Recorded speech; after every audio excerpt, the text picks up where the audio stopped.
News in brief. Tensions mount in Syria as foreign-backed insurgents are accused of attacking people with chemical weapons.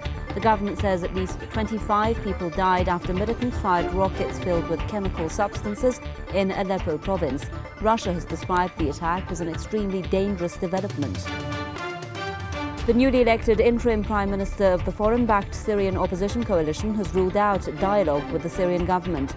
Ghassan Hitto, who is a naturalized American citizen, called on the international community to recognize his legitimacy. He said he will establish his headquarters in the insurgent-held territories in northern Syria. At least 65 people are dead, 200 more have been wounded in a series of bombings in Iraq. The explosions ripped through Shia-dominated districts across Baghdad and a town south of the capital. The violence is seen as an attempt to trigger sectarian tension a decade after the US-led invasion. The former British Prime Minister says the invasion of Iraq was the right decision. Tony Blair claims that the progress made in Iraq would have been impossible under Saddam Hussein.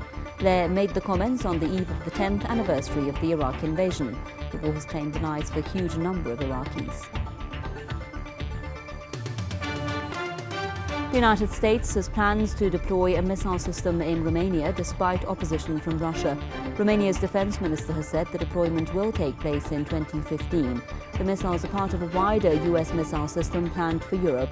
Moscow has said the missiles threaten Russian security. An explosion has killed 7 US Marines at a military ammunition depot in western Nevada. The blast took place at the Hawthorne Army Depot during a training exercise. Military officials have declined to specify the cause of the explosion. They've also refused to indicate whether there were any civilian casualties. A fistfight between lawmakers in Ukraine has led to a brief suspension of Tuesday's parliamentary session.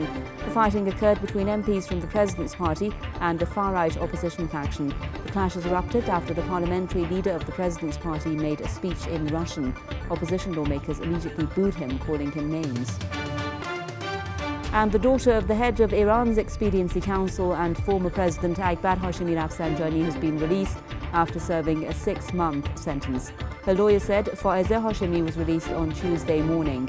She was detained in September 2012 after the Tehran Islamic Revolutionary Court found her guilty of spreading anti-government propaganda.